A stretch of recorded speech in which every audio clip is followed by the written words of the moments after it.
Ramadankan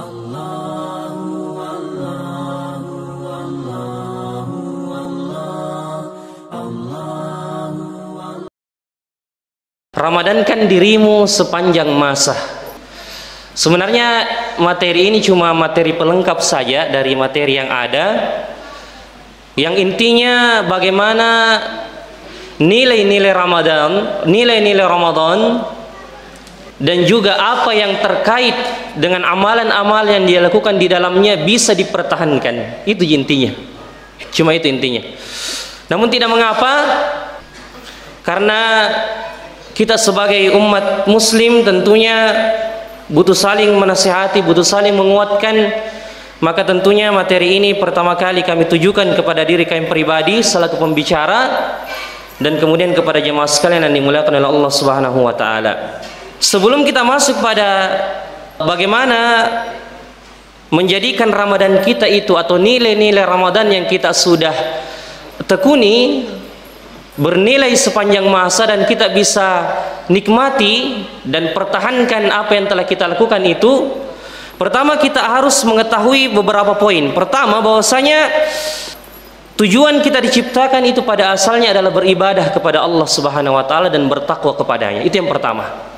Ya ayuhan nasu ubudu rabbakum alladzi khalaqakum walladzina min qablikum la'allakum tattaqun. Ayat perintah pertama dalam Al-Qur'an, dalam surah Al-Baqarah, Allah Subhanahu wa taala mengatakan, ya ayuhan nas, wahai sekalian manusia, ubudu rabbakum, ya sembahlah Tuhan kalian, alladzi khalaqakum, yang telah menciptakan kalian, walladzina min qablikum, dan orang-orang sebelum kalian, la'allakum tattaqun, agar kalian menjadi bertakwa. Tujuan utama kita adalah diciptakan untuk beribadah kepada Allah, untuk mencapai gelar takwa tersebut. Dan jamaah sekalian yang dimuliakan oleh Allah Subhanahu wa taala, jika kita perhatikan ayat-ayat Al-Qur'an, subhanallah, di antara syariat yang Allah bebankan kepada kita, yang dimana ulama kita mengatakan min akbari asbab, di antara sebab terbesar mendapatkan ketakwaan itu adalah berpuasa. Ya, sebentar kita akan jelaskan penjelasan ulama kita mengenai hubungan puasa dengan ketakwaan tersebut. Itu poin yang pertama, bahwasanya harus selalu menjadi prinsip kita bahwasanya tujuan kita diciptakan adalah beribadah kepada Allah Subhanahu wa taala. Poin yang kedua, sebelum kita masuk pada inti ini, keimanan bukan sekedar pengakuan dan hiasan di mulut saja, tetapi apa yang terpatri, yang masuk di dalam hati kita dan dimeranakan dengan perbuatan. Al-imanu laisa bitamanni. Iman itu bukan sekedar pengakuan belaka saja, tapi dibuktikan dengan amalan. Dan hal-hal yang membuktikan keimanan itu adalah dengan melakukan amalan-amalan saleh di sisi Allah Subhanahu wa taala. Itu yang kedua. Yang ketiga, bahwasanya yang kita kejar tentunya semenjak kita lahir di dunia ini dan kemudian dalam beribadah kepada Allah Subhanahu wa taala adalah bagaimana kita mengundang rahmat Allah Subhanahu wa taala dengan amalan-amalan yang kita kerjakan. Ini harus menjadi kaidah. Sehingga Nabi sallallahu alaihi wasallam pernah ditanya, atau Nabi sallallahu alaihi wasallam pernah bersabda bahwasanya tidak ada dari kalian yang masuk ke dalam surga kecuali dari rahmat dari Allah Subhanahu wa taala. Bukan karena semata-mata ilmu kalian, bukan semata-mata karena kekuatan kalian, la haula wala quwata illa billah, tapi semata-mata rahmat dan kasih sayang dari Allah Subhanahu wa taala serta taufik darinya.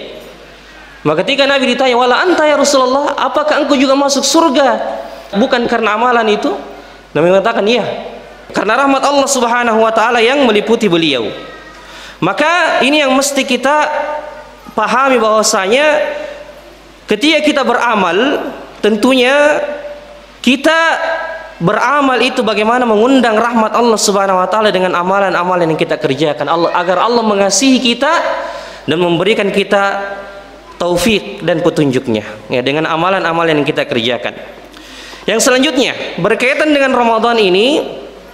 Ramadan ini dihadirkan oleh Allah Subhanahu wa taala agar kita kembali kepadanya dan sebagai madrasah untuk mendidik jiwa agar terbiasa dengan kebaikan-kebaikan. Jadi harus ada selalu di pikiran kita bahwasanya Ramadan ini hanya sebagai madrasah dan batu loncatan, agar kemudian di bulan-bulan berikutnya keadaan kita 11 bulan sebelum Ramadan masuk itu lebih baik setelah kita melewati Ramadan. Jadi Ramadan ini hanya sekedar batu loncatan dan madrasah, tempat kita digembleng, dididik, agar kemudian setelah keluar bulan suci Ramadan, kebaikan-kebaikan yang belum sempat kita laksanakan atau sempat terlupakan sebelum masuknya bulan suci Ramadan, lalu kita lakukan pada bulan suci Ramadan, setelah berlalunya Ramadan kita tetap pertahankan. Kita tetap pertahankan. Maka perlu selalu ada di benak kita bahwasanya bagaimana agar kemudian Ramadan itu nilai-nilainya sepanjang masa adalah bagaimana kita jadikan Ramadan itu tempat kembali kita kepada Allah Subhanahu wa taala. Tempat memperbaiki diri kita. Kalau selama 11 bulan ini, 10 bulan ini tidak ada tempat untuk selalu kita lalai dan tersibukkan dengan urusan dunia, saatnya lah pada Ramadan kali ini kita niatkan sebelum masuk, niatkan untuk memperbaiki keadaan, terutama masalah hati kita, hati terutama. Itu yang selanjutnya. Kemudian poin selanjutnya bahwasanya Rasulullah SAW ketika mengerjakan amalan soleh, beliau selalu itqan, ya, bahkan mudawamah, ya, beliau selalu meneguhkan dirinya di atas kebaikan itu, dan juga beliau bahkan mengganti kebiasaan-kebiasaan baik yang tidak sempat beliau lakukan di waktu yang lain. Ya, contoh misalnya, ya, ketika Nabi SAW, Aisyah mengatakan bahwasanya Nabi SAW tidak pernah meninggalkan 11 rakaat setiap malam dengan witir tentunya. Namun ketika Nabi lupa mengerjakan sholat lail tersebut, entah karena sakit atau uzur-uzur yang lain, maka Nabi mengganti di mana? Pada saat pagi hari dengan melaksanakan sholat duha 12 rakaat. Maka ini yang mesti kita pahami, bahwasanya Rasulullah ketika mengerjakan kebaikan itu tidak mengaitkan dirinya dengan waktu dan tidak mengaitkan dirinya dengan hal-hal yang sementara saja. Tapi beliau kalau sudah memasuki suatu amalan, ketika sudah memasuki suatu amalan, beliau mudawamah, beliau melanggengkan, meneruskan terus sampai beliau meninggal dunia. Makanya Nabi SAW memberikan dawabit, syurut, syarat ketika agar kita juga memudahkan kita untuk melaksanakan amalan tersebut. Nabi mengatakan, ahabbul amali ilallahi adwamuha wa inqal. Amalan yang paling dicintai oleh Allah Subhanahu wa taala yang rutin walau sedikit. Jadi ini yang paling dicintai oleh Allah. Karena kenapa? Jiwa ini ketika dipompa dengan sesuatu yang awalnya dipaksa, akhirnya mungkin nanti jadi futur, tapi ketika dibiasakan dengan hal-hal yang mudah, akan terbiasa nanti meningkat kualitas ibadahnya sampai kemudian mencapai derajat ketakwaan di sisi Allah Subhanahu wa taala. Nah, kita kembali bahwasanya ketika Allah Subhanahu wa taala mengatakan ya ayyuhalladzina amanu kutiba alaikumus siyamu kama kutiba alal ladzina min qablikum la'allakum tattaqun. Wahai orang-orang yang beriman, diwajibkan atas kalian berpuasa sebagaimana diwajibkan atas orang-orang sebelum kalian, agar kalian mendapatkan gelar ketakwaan itu. Nah, ketika seorang muslim sudah dididik dalam madrasah puasa dan madrasah Ramadan, dan dengan izin Allah Subhanahu wa taala mereka telah mendapatkan ketakwaan itu. Dan sebelumnya Syekh Nasir As-Sa'di, Syekh Abdurrahman Nasir As-Sa'di mengomentari bagaimana hubungan puasa itu dengan ketakwaan, sehingga puasa itu dikatakan sebab terbesar mendatangkan ketakwaan. Dan inilah yang akan kita sebutkan, poin-poin yang akan disebutkan oleh Syekh Abdurrahman Nasir As-Sa'di dalam tafsirnya yang mulai inilah yang akan kita jadikan sebagai hal yang mesti kita lakukan agar Ramadan kita menjadi sepanjang masa. Ketika Syekh Abdurrahman Nasir As-Sa'di mengomentari tentang hikmah puasa, dan perlu kita ketahui bahwasanya yang akan saya sebutkan agar Ramadan kita itu menjadi sepanjang masa tentunya adalah merutinkan puasa setelah berlalunya bulan suci Ramadan.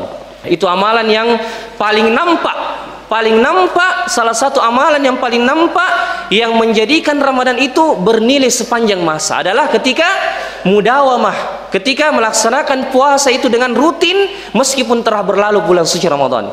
Karena subhanallah, ketika Syekh Abdurrahman Nasir As-Sa'di mengatakan dalam hikmah diwajibkannya puasa, apa kata beliau? Mari kita dengarkan. Beliau mengatakan, "Tsumma dzakara ta'ala hikmatahu fi masyru'iyyatis shiyam."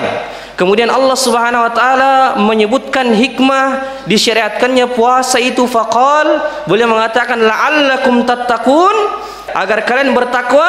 Lalu Syekh mengatakan fa innas siyam min akbari asbabit taqwa. Sesungguhnya puasa merupakan sebab terbesar dicapainya ketakwaan yang menjadi tujuan kita beribadah tadi. Beribadah tadi adalah kita beribadah untuk mencapai ketakwaan, dan salah satu kunci terbesar untuk mendapatkan ketakwaan tersebut adalah puasa. Kemudian Syekh mengatakan, fa mimma ishtamala alaihi minat taqwa. Bagaimana sehingga puasa itu meliputi ketakwaan, atau apa hubungan, bisa kita bahasakan apa hubungan puasa dengan ketakwaan, atau apa hikmahnya sehingga puasa itu adalah sebab terbesar mendapatkan ketakwaan.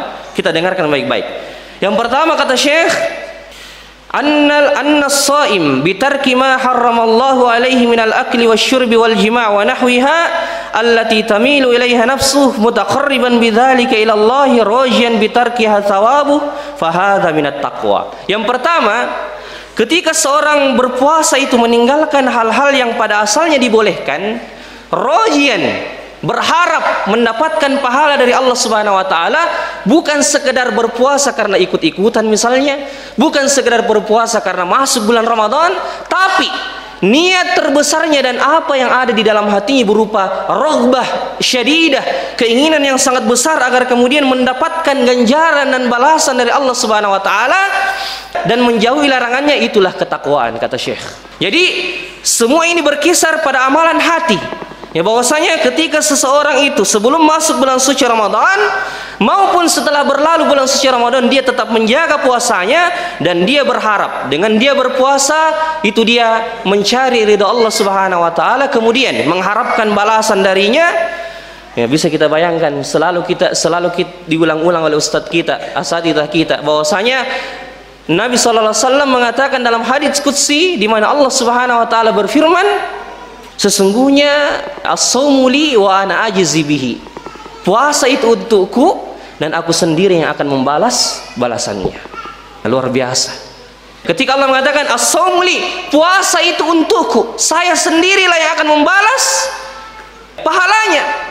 Beda misalnya ketika Allah bercerita tentang pahala sedekah. Mathalul ladzina yunfikuna amwalahum fi sabilillahi kamathali habbatin ambatat sab'a sanabila fi kulli sumbulatin mi'atu habbah. Orang yang bersedekah itu diibaratkan menanam satu biji. Dari satu biji itu tumbuh 7 batang, dan setiap batang mengeluarkan 70 bulir. Kemudian dari situlah dilipat gandakan menjadi 700 kali lipat pahala sedekah. Pahala baca Quran misalnya, Nabi mengatakan alif lam mim harfun. Aku tidak mengatakan alif lam mim itu satu huruf, tapi alif satu huruf, lam satu huruf, dan mim satu huruf, dan setiap huruf dibalas dan diganjar dengan 10 kebaikan. Jadi baru alif lam mim dibaca sudah 30 pahala. Itu di luar bulan suci Ramadan, belum lagi ketika masuk bulan suci Ramadan. Jadi ada amalan yang ditentukan kadar dan jumlahnya. Namun menjadi kaidah dari ulama kita, ketika ada suatu amalan yang tidak ditentukan kadar dan jumlahnya oleh Allah Subhanahu wa taala, berarti pahalanya sudah sangat besar dan tidak terbatas. Hanya Allah Subhanahu wa taala yang mengetahuinya. Ini hanya Allah Subhanahu wa taala yang mengetahuinya. Sama ketika Allah mengatakan wa jazaa'u sayyi'atin sayyi'atun mithluha faman afa wa aslaha fa ajruhu 'ala Allah. Orang itu boleh membalas keburukan dengan keburukan yang semisal, keburukan yang sama. Tapi Allah mengatakan setelah itu faman afa wa aslaha, tapi barang siapa yang memaafkan dan berlapang dada, fa ajruhu 'ala Allah. Pahalanya di sisi Allah. Kalau pahalanya sudah di sisi Allah, tidak ada lagi batas, ya, seakan-akan tidak ada batasnya seperti itu. Ya, sama kalau Allah mengatakan innama yuwaffas sabiruna ajrahum bighairi hisab. Sesungguhnya pahala orang-orang yang bersabar itu tanpa batas. Ya, subhanallah. Maka kita kembali bahwasanya puasa itulah ganjaran yang sangat besar dari Allah Subhanahu wa taala. Inilah hubungan antara puasa dengan ketakwaan itu. Kemudian Syekh mengatakan, "Fa mimma ishtama alaihi minat taqwa," dan diantara hal yang hubungan antara puasa dengan ketakwaan itu sehingga dikatakan sebab terbesar mendapatkan ketakwaan anna shaim yudarrib nafsahu ala muraqabatillahi ta'ala fayatruku ma tahwa nafsuhu ma qudratihi alaih li ilmihi bittila'illahi alaih. Sesungguhnya orang-orang yang berpuasa sedang melatih dirinya agar kemudian meninggalkan sesuatu yang nafsunya cenderung untuk melakukan dan terjatuh di dalamnya. Maka dengan kemampuan ia untuk terjatuh pada sesuatu yang nafsunya cenderung di situ, tapi ketika dia berpuasa dia dilatih untuk meninggalkan hal-hal yang nafsunya cenderung di situ yang asalnya tadi boleh. Dan siapakah yang tidak butuh makanan, minuman dan hubungan suami istri? Semua butuh. Ya, semua butuh akan hal tersebut. Tapi ketika orang dalam keadaan berpuasa dia sedang melatih dirinya. Ya, sedang melatih dirinya agar kemudian dia ketika terlatih meninggalkan hal-hal yang dilarang oleh Allah Subhanahu wa taala, kalau yang boleh saja hukumnya dia tinggalkan karena Allah, bagaimana lagi ketika yang haram? Pasti ketika di luar bulan suci Ramadan dia mudah untuk tinggalkan. Dia mudah untuk tinggalkan. Maka ini diantara hubungan puasa dengan ketakwaan, karena orang yang berpuasa sedang melatih dirinya untuk mencapai puncak amalan hati. Apa puncak amalan hati? Muraqabatullah. Ya, merasa diawasi oleh Allah. Dan kalau orang sudah memiliki amalan hati ini, sudah terbiasa dengan amalan hati ini, muraqabatullah, maka saya yakin nilai-nilai Ramadan itu sudah dia miliki sepanjang hidupnya.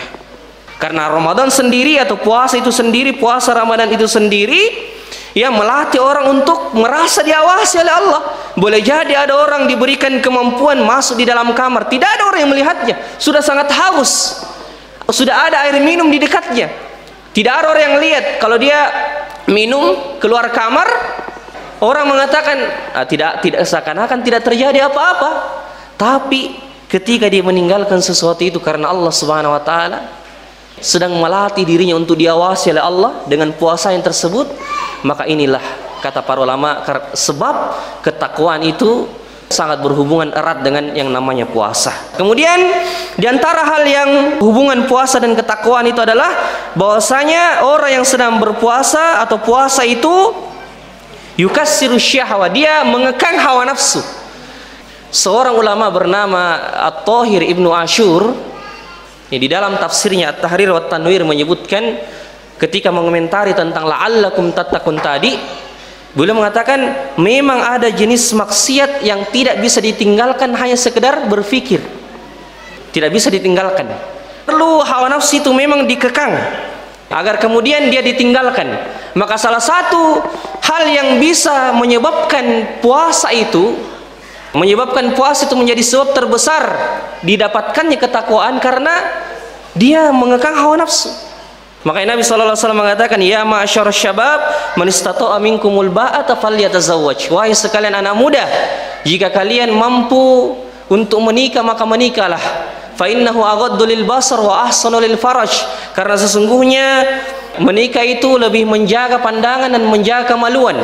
Fa illam yastati', apabila dia tidak bisa maka fa alaihi bisawm fa innahu lahu ija. Jika dia tidak bisa maka hendaknya dia banyak berpuasa, karena puasa itu merupakan tameng dari maksiat kepada Allah Subhanahu wa taala. Kemudian di antara nilai takwa yang didapatkan dalam puasa itu, yang bisa kita praktekkan, yang bisa kita agar kemudian puasa itu kita jaga sebagai amalan rutin yang menjadikan nilai-nilai Ramadan ini kita sepanjang masa, perlu kita ketahui bahwasanya ketika seorang berpuasa itu, terutama orang-orang yang kaya, mereka merasakan rasa lapar yang juga dirasakan oleh orang-orang fakir dan miskin, yang selama ini mungkin dia terlupakan dengan saudara-saudara yang fakir dengan kemewahan dan makanan minuman yang berlimpah, yang selama ini 11 bulan dia selalu bergelut dengan makanan minuman yang mewah tersebut.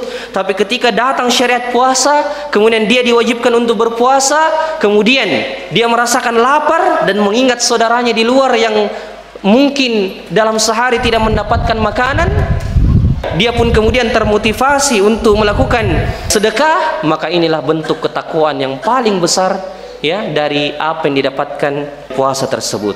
Kemudian yang terakhir dari puasa itu sendiri, kenapa sangat erat hubungannya dengan ketakwaan? An-nasiyam yudayyiq majari asyaitan. Ya, karena puasa itu menyempitkan jalannya masuk syaitan ke dalam aliran darah kita. Jadi ulama kita mengomentari bahwasanya semakin banyak makannya dan minumnya orang, semakin terbuka lebar pintu syaitan masuk ke dalam aliran darahnya. Tapi ketika dia menyedikitkan makanan atau menahan makan dan minumnya, jalan masuknya syaitan melalui aliran darah itu menjadi sempit. Ya, jalan masuknya syaitan melalui pembuluh darah atau aliran darah itu menjadi sempit, sehingga bisikan syaitan terminimalisir, menjadi sedikit. Oleh sebab itulah orang-orang yang berpuasa bisa mengekang hawa nafsunya disebabkan karena dia telah menyempitkan jalannya masuk syaitan masuk ke dalam aliran darahnya yang membisikkan kejahatan di dalam dirinya. Kemudian ya mas sekalian, di antara mazahir atau hal-hal yang mesti kita jaga agar kemudian nilai-nilai Ramadan kita itu menjadi sepanjang masa. Dan mohon maaf, tidak apa-apa saya terus terang, saya kutip ini, saya ambil materi ini dari pengajian beberapa waktu yang lalu oleh Ustadz kita, Ustadz Rahmat Badani, ketika di Masjid Tarbiyah kemarin. Ya, sangat menginspirasi ketika beliau menyampaikan bagaimana Nabi SAW diteguhkan oleh Allah Subhanahu Wa Taala di jalan dakwah dan kebenaran itu, walaupun sempat Nabi SAW cenderung memenuhi permintaan orang-orang kafir. Ya, di saat itu di dalam surah Al-Isra, mari kita perhatikan ayat ke-74. Allah Subhanahu wa taala mengatakan, a'udzubillahi minasyaitonir rajim, walaula an tsabbatnaka laqad kitta tarkanu ilaihim syai'an qalila. Wahai Muhammad, jika sekiranya kami tidak meneguhkan hatimu, niscaya engkau hampir saja condong sedikit kepada mereka. Ya, condong sedikit kepada mereka. Itu disebabkan karena ada tawaran dari orang-orang kafir Quraisy untuk mengajak Nabi mengikuti ritual ibadah mereka pada saat itu. Saya tidak tahu apakah ritual penyembahan berhala atau apa, saya lupa. Di dalam asbabun nuzul, sebab turunnya ayat ini, pokoknya Nabi diajak dengan balasan orang-orang kafir ini akan mengikuti juga agama dan ritual keagamaan yang disebutkan, yang diajak oleh Nabi Shallallahu Alaihi Wasallam. Mirip-mirip dengan sebab turunnya surah Al-Kafirun. Akhirnya Allah Subhanahu Wa Taala mengatakan, walaula an tsabbatnak, jika sekiranya kami tidak memperteguh hatimu wahai Muhammad, niscaya engkau hampir saja condong sedikit kepada permintaan mereka. Jika demikian, Allah mengatakan, idzal la'adzaqnaka dhi'fal hayati wa dhi'fal mamati thumma la tajidu laka 'alaina nasira. Jika demikian, tentu akan kami rasakan kepadamu siksaan 2 kali lipat di dunia dan 2 kali lipat setelah meninggal, dan engkau Muhammad tidak akan mendapat seorang penolong pun terhadap kami. Jadi intinya ayat ini menyebutkan bahwasanya Nabi sallallahu alaihi wasallam saja, jika sekiranya Allah tidak teguhkan hatinya di jalan kebaikan, di jalan dakwah, pasti akan cenderung sedikit kepada permintaan orang-orang kafir tersebut. Tapi yang menjadi laftah tadabbur di sini, perenungan dari ayat-ayat yang Allah sebutkan setelah ini. Jadi setelah Allah mengatakan bahwasanya jika sekiranya kami tidak meneguhkan hatimu wahai Muhammad, pasti engkau akan condong sedikit kepada mereka. Di ayat yang ke-78 dan seterusnya, di situ Allah Subhanahu wa taala menyebutkan kiat-kiat yang dilakukan oleh Nabi sallallahu alaihi wasallam sehingga beliau istiqomah. Bisa istiqomah. Ya, subhanallah. Ada 5 di sini. Mudah-mudahan kita bisa amalkan, dan ini menjadi inti pembahasan kita juga, bagaimana kita menjaga 5 amalan ini agar kemudian nilai-nilai Ramadan kita sepanjang masa, lakukan 5 hal ini. Karena Allah saja mengatakan kepada Nabi, jika sekiranya kami tidak teguhkan hatimu di jalan agama, pasti engkau akan condong kepada mereka. Lalu bagaimana ya Rabb sehingga engkau memperteguhkan hati Nabi kami? Apa yang beliau lakukan?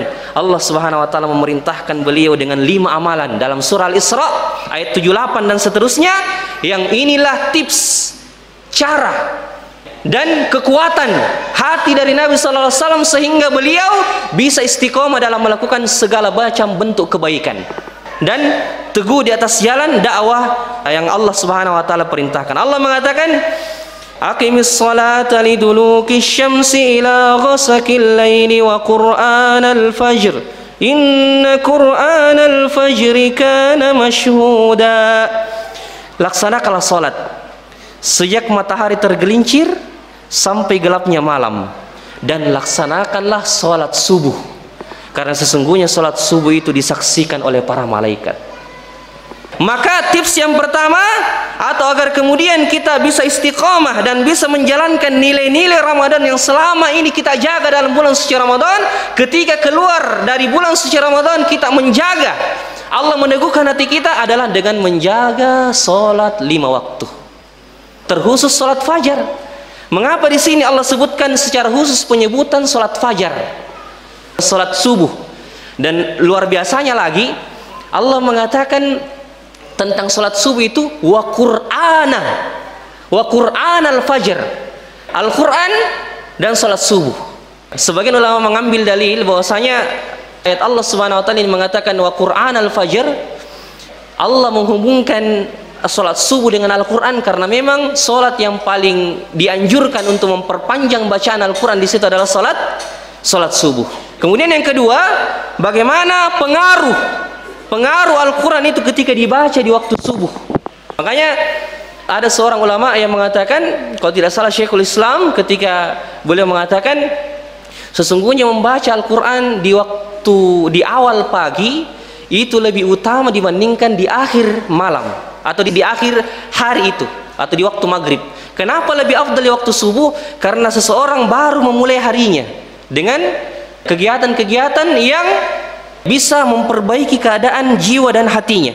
Maka tidak ada hal yang bisa memperbaiki keadaan jiwa sebelum kita memasuki dan memulai hari-hari kita kecuali dengan bacaan Al-Quran. Nanti kita sebutkan lagi dengan secara rinci. Ya, jadi salat 5 waktu dan terkhusus salat subuh. Apalagi salat subuh ini dikatakan inna qur'anal fajri kana mashhuda. Sesungguhnya salat subuh itu disaksikan oleh para malaikat. Bagaimana ketika malaikat itu menyaksikan sebuah kebaikan, pasti tentunya malaikat mendoakan juga kebaikan oleh orang-orang yang melaksanakan perintah tersebut dari Allah. Ini yang pertama. Ya, jadi hal-hal yang mesti kita jaga ini hal yang mesti kita jaga ketika kita sudah keluar dari bulan suci Ramadan. Kemudian yang kedua, Allah mengatakan wa minal laili fatahajjad bihi nafilatan lak asa ay yab'atsaka rabbuka maqaman mahmuda. Dan di sebagian malam dirikanlah salat tahajud nafilatan lak sebagai tambahan untukmu. Lalu Allah mengatakan asa ay yab'atsaka rabbuka maqaman mahmuda. Mudah-mudahan dengan melaksanakannya engkau salat tahajud itu Allah mengangkatmu ke tempat yang terpuji yang paling tinggi. Subhanallah. Maka diantara hal yang bisa menjaga keadaan hati kita sampai keluar pada bulan suci Ramadan, dan agar nilai-nilai Ramadan kita rasakan sepanjang masa, jangan tinggalkan salat tahajud. Meskipun saya katakan 1-2 rakaat. 1 rakaat witir tidak mengapa. Bahkan dalam sebuah hadis disebutkan barang siapa yang berdiri di malam hari membaca 10 ayat, maka dia tidak akan dicatat sebagai orang yang lalai. 10 ayat saja. Maka jika dibaca Al-Fatihah 7 ayat tambah qul huwallahu 4 ayat berarti sudah 11, berarti sudah tidak dicatat sebagai orang yang lalai. Meskipun tentunya ya kita melatih dengan membaca Al-Quran di dalam salat tahajud kita, apalagi para penghafal. Subhanallah, Allah mengatakan inna sanulqi alaika qawlan thaqila inna nasyi'atal laili hiya ashaddu wat'an wa aqwamu qila. Sesungguhnya bacaan-bacaan Al-Quran di waktu sebagian malam itu sangat memberikan bekas di dalam hati seseorang. Jadi bacaan Al-Quran memberikan bekas di dalam hati seseorang ketika dibaca dalam salat tahajud. Dan sudah kita sampaikan juga ini dalam pengajian kita bahwasanya ketika awal dakwah Nabi sallallahu alaihi wasallam di kota Mekah, Allah tahu bahwasanya ketika Nabi berdakwah akan menghadapi cobaan yang sangat berat, cobaan yang sangat hebat. Ya, disiksanya para sahabat, dikatakannya penyihir, dukun, bahkan orang gila. Bahkan Allah sendiri menceritakan sempat Nabi merasakan kesempitan dada.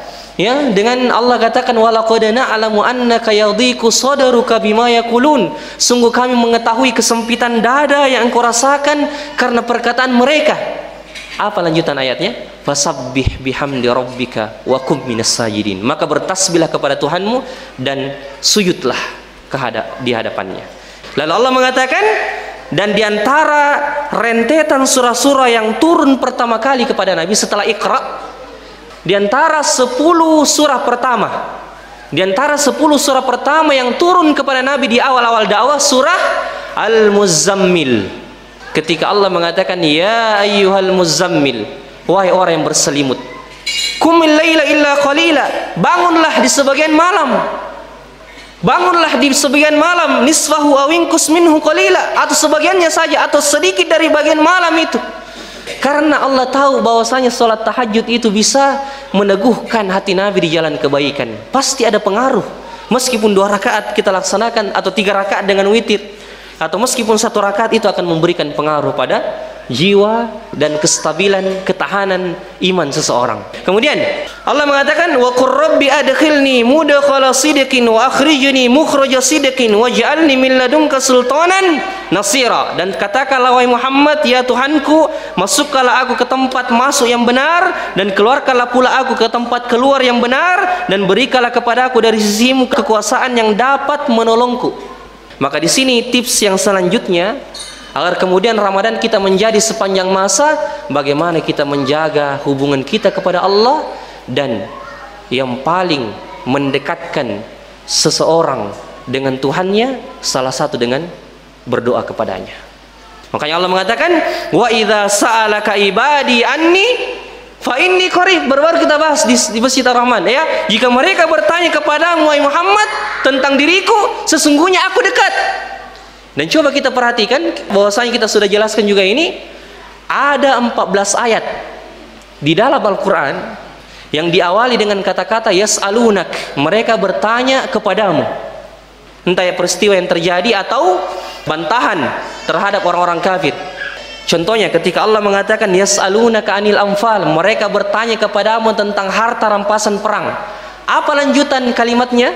Kata-katanya, kul, katakan kepada mereka wahai Muhammad, ya, bahwasanya harta rampasan perang urusannya untuk Allah dan Rasulnya. Sama ketika Allah misalnya bercerita tentang masalah haid, yas'alunaka anil mahid, mereka bertanya kepadamu tentang masalah haid. Apa kata Allah? Kul, katakanlah. Nabi disuruh mengatakan dulu, ya, menjawab pertanyaan mereka. Jadi Allah memberitahukan kepada Nabi, dan Nabi yang menjawab, menyampaikan jawaban itu kepada manusia. Katakanlah bahwasanya haid itu adalah kotoran, hendaknya orang atau istri kalian yang haid, hendaknya kalian menjauhinya atau tidak berhubungan dengannya. Seperti itu. Semua ayat di dalam Al-Quran ketika Allah mengatakan yas'alunaka, mereka bertanya kepadamu, lanjutan kalimat atau kata-kata selanjutnya adalah kul, katakanlah. Nabi disuruh mengatakan, kecuali pada ayat surah Al-Baqarah, ayat tentang doa. Allah mengatakan wa idza sa'alaka ibadi anni, jika mereka bertanya kepadamu tentang diriku wahai Muhammad, Allah tidak bilang kepada Nabi kul, katakanlah. Allah tidak mengatakan kata-kata kul lagi, tapi Allah langsung menjawab fa inni qarib, sesungguhnya aku dekat. Mereka bertanya kepadamu tentang diriku wahai Muhammad, sesungguhnya aku dekat. Nabi tidak diperintahkan lagi mengatakan katakanlah, karena kata para ulama, karena andaikan Nabi disuruh mengatakan kul, katakanlah, seakan-akan ada perantara antara hamba dengan Allah Subhanahu wa taala tersebut. Maka di sini ada poin tadabbur, bahwasanya ulama kita menjelaskan saking dekatnya hubungan antara hamba dan Tuhannya ketika berdoa, sampai-sampai pada ayat doa ini Allah tidak menjadikan Nabi sebagai perantara untuk mengatakan katakanlah. Tidak ada kata-kata katakanlah, karena orang seakan-akan jika dia mengatakan katakanlah, seakan-akan ada jarak ya antara hamba tersebut dengan Tuhannya. Maka ulama kita mengatakan wa idza sa'alaka ibadi anni fa inni qarib, Allah tidak mengatakan katakan kepada mereka, tapi Allah langsung jawab fa inni qarib, sesungguhnya aku dekat. Subhanallah. Ya, maka ini menunjukkan kedekatan seorang hamba dengan Tuhannya ketika berdoa. Ketika berdoa. Jadi bukan masalah dikabulkannya doa atau tidak, tapi bagaimana kita menggantungkan niat kita kepada Allah, menggantungkan keadaan hati kita kepada Allah ketika kita berhubungan langsung dengannya. Subhanallah. Maka ini jemaah sekalian ya. Jadi intinya doa. Bagaimana kita perbanyak doa agar kemudian Allah meneguhkan hati kita, menjaga amalan-amalan kita di luar bulan suci Ramadan. Kemudian yang keempat, wa qul ja'al haqqu wa zahaqal batil innal batila kana zahuqa. Katakanlah wahai Muhammad, sesungguhnya kebenaran pastilah akan datang dan kebatilan pastilah akan lenyap. Di sini diambil tips agar kita istiqamah adalah dengan keyakinan. Kita yakin bahwasanya Allah pasti membalas semua jerih payah kita dalam beribadah. Sedikit dan banyaknya kita beribadah pasti Allah balas. Innallaha la yudhi'u ajral muhsinin. Sesungguhnya Allah tidak mungkin menyia-nyiakan sedikit pun pahala orang-orang yang berbuat baik. Jadi kalau kita yakin, semakin kita yakin bahwasanya Allah melihat apa yang kita lakukan, Allah membalas apa yang kita kerjakan, semakin semangat kita untuk mempertahankan kebaikan yang telah kita lakukan. Yang terakhir, di antara tips agar kita istiqomah dan menjaga nilai-nilai Ramadan itu agar Ramadan kita sepanjang masa, Allah mengatakan wa nunazzilu minal qur'ani ma huwa shifaa'un wa rahmatun lil mu'minin wa la yazidudz zalimina illa khasara. Dan sungguh kami telah menurunkan Al-Quran syifa, kesembuhan bagi kalian. Dan termasuk penyakit hati yang paling berbahaya futur, meninggalkan kebaikan yang selama ini sudah kita jaga. Keluar bulan suci Ramadan meninggalkan kebaikan, futur, wa na'udzubillah min dzalik. Tapi cara yang paling hebat untuk hati kita tetap terjaga adalah dengan berhubungan dan berinteraksi dengan Al-Quran.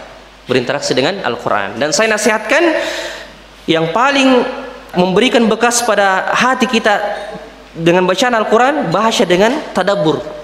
Ya, bahasa dengan tadabbur, dengan perenungan.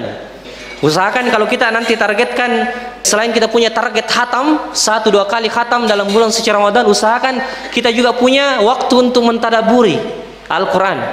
Bahkan sebagian ulama berbeda pendapat, mana yang lebih utama, memperbanyak membaca atau sedikit membaca tapi banyak bertadabbur. Ini perbedaan di kalangan ulama. Kebanyakan ulama memang mengatakan bahwasanya kalau dilihat dari riwayat dari salafus saleh kita, mereka memperbanyak bacaan.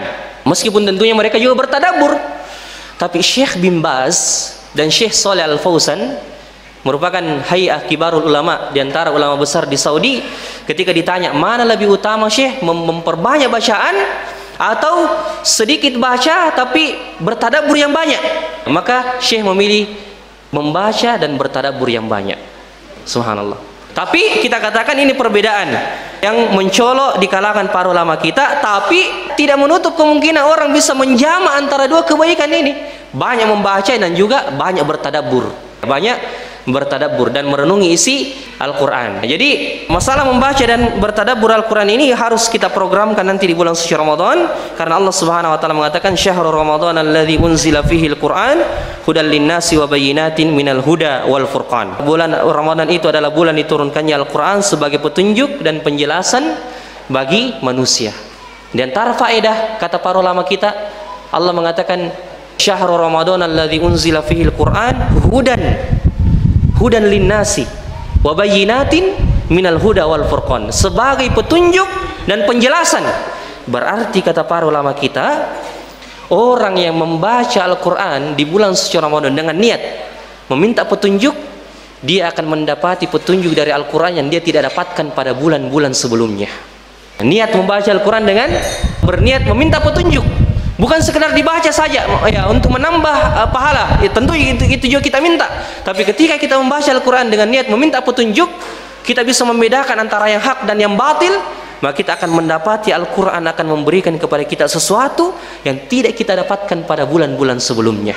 Yakin dan percaya. Jadi ini saja jemaah sekalian ya yang bisa kita sampaikan pada kesempatan kali ini, agar kemudian ini yang mesti kita jaga ya ketika nanti keluar bulan suci Ramadan, hal-hal yang sudah kita sebutkan ini, dan tentunya yang lain juga bagaimana kita mencari teman yang baik. Ini juga penting, teman dan komunitas yang baik, karena teman itu, seseorang itu tergantung dengan temannya. Kalau temannya buruk, maka biar dia jaga amalannya di bulan suci Ramadan, kembali dia bergaul dengan teman-temannya yang buruk di luar bulan suci Ramadan, dia sedikit demi sedikit dia akan meninggalkan kebaikan yang telah dia lakukan pada bulan Ramadan. Ini mudah-mudahan ada manfaatnya apa yang kita sampaikan. Lebih dan kurangnya mohon dimaafkan. Subhanakallahumma rabbana wa bihamdik, asyhadu an la ilaha illa anta, astaghfiruka wa atubu ilaik. Akhiru da'wana alhamdulillahirabbil alamin. Assalamualaikum warahmatullahi wabarakatuh.